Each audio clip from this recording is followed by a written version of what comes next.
Merci Gilles. Comme l'a dit Gilles, donc Patrick Bondra, je suis le maire de la commune de Margencel, une petite façade lémanique, mais quelle façade lémanique, avec le port de Séché et la plage du Redon. On l'évoquait tout à l'heure avec Jean-Paul, avec Jean-Luc et puis Cyril sur le fait du passage du Redon, puisqu'en plus c'est une plage communale, donc qui peut être intéressante. Cette plage qui a été aménagée d'ailleurs dernièrement par Tonon Agglomération. Donc ça sera un sujet à remettre sur la table. Je voudrais quand même remercier aussi les bénévoles de l'association, Jean-Paul Lugrin, son président, pour le travail fait depuis des années sur cette servitude de marchepied, qui, je le rappelle, est un droit. Avec de nombreux militants, bien sûr. Voilà. Je rappelle, c'est un droit, et effectivement, ce droit n'est pas respecté partout. Voilà. Et encore, hier soir, sur un repas entre amis, on discutait avec un couple d'amis qui a essayé justement de prendre cette servitude de marchepied du côté de Tonon, avec une propriété où la personne leur a interdit le passage, a été même d'une méchanceté assez hautaine avec ce couple. Donc on voit que ça ne marche pas et que malgré que le passage soit créé, il y a encore des difficultés avec les propriétaires. Voilà. Effectivement, Jean-Paul insistait aussi sur le respect de cette servitude de marchepied, le respect des marcheurs et des promeneurs qui sont tout le long de cette servitude. C'est très important parce qu'il y a des passages vraiment où la propriété est très proche, d'autres beaucoup plus longues, mais voilà, quand il y a cette proximité, attention à ça. Voilà, et encore merci à l'association, et puis effectivement on est avec vous, en tout cas à Margencel, pas de problème.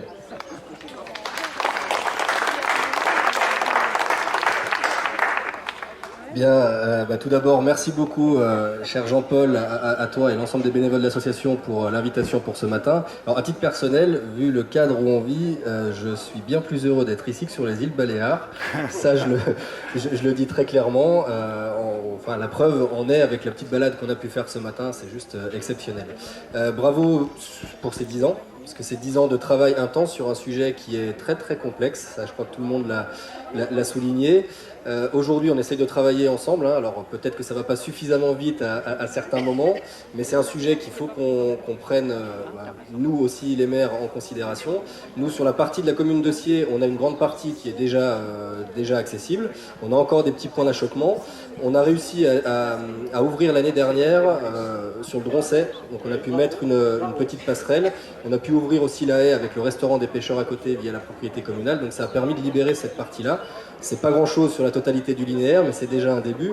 Et puis comme l'a dit Patrick, on a déjà échangé à plusieurs reprises sur la traversée du Redon. Il faut qu'on relance le sujet de notre côté et puis qu'on arrive à trouver l'endroit le mieux, le plus pertinent pour pouvoir faire la traversée. Sur le côté du Vion, c'est un sujet à mon avis qui est un peu plus complexe entre guillemets, puisque sur l'embouchure du Vion, on a une largeur qui est relativement importante. Donc il faut aussi qu'on arrive à trouver le bon endroit pour pouvoir mettre cette passerelle. On a déjà échangé avec notre collègue Christelle Beurrier du côté d'Aix-en-Vey. On a une petite difficulté aussi, c'est que de l'autre côté, dès qu'on s'éloigne un petit peu, on a le camping. Donc il faut réussir à trouver et à allier toutes ces difficultés-là, les attentes des uns et des autres. Mais je pense qu'on arrivera à trouver une solution. Toujours aussi travailler sur le respect de l'environnement, parce qu'on a des marcheurs qui passent, mais tous ne sont pas comme, je l'espère, vous et moi, respectueux de l'environnement. Ça a été dit, l'agglomération a aussi engagé des travaux, notamment à l'embouchure du Vion avec la Roselière. Et le fait de faire passer les gens juste à proximité, on se retrouve parfois, il y a un tout petit chemin qui n'est pas forcément indiqué, mais on a quand même des gens qui passent et on retrouve régulièrement des papiers, des choses comme ça, alors qu'on a des espèces qui sont vraiment remarquables à cet endroit-là. Donc il faut vraiment qu'on communique aussi là-dessus. La communication pour moi elle est essentielle, d'une part sur les règles que chacun doit respecter au niveau de la servitude de marchepied, et en termes de signalétique, je pense qu'il faut vraiment qu'on ait une cohésion sur l'ensemble du secteur avec les mêmes panneaux. J'ai pu lire ce qui était noté sur les panneaux de la commune d'Antilly et on va, je pense, s'en inspirer grandement, et ça serait bien qu'on puisse travailler ensemble là-dessus et puis qu'on ait ces panneaux à des endroits qui sont vraiment essentiels. Et puis tu l'as dit, hein, donc le travail avec l'État se fait. Monsieur Guichon n'est pas là ce matin. Non, au niveau du pôle lac, c'est vrai que c'est un sujet qui revient régulièrement. Nous, on échange régulièrement aussi avec le sous-préfet. C'est un sujet qu'il souhaite porter. Et on a justement, dans ce que tu as dit tout à l'heure, une réunion le 12 juillet prochain à Saint-Gingolph, donc dans un premier temps avec les élus, pour évoquer notamment, entre autres, ce sujet-là qui est extrêmement important.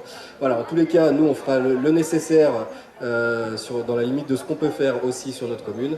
Et puis par rapport à l'agglomération, donc avec François, on est vice-président de l'agglomération. C'est vrai qu'on a évoqué ce sujet-là il y a déjà un certain temps, qui n'est pas forcément revenu sur la table de l'agglomération. Donc on va porter le message au niveau du bureau.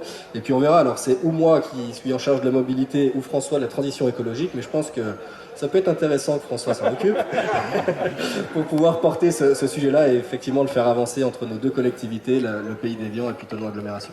En tous les cas, merci beaucoup pour cette matinée et très bonne journée à tous.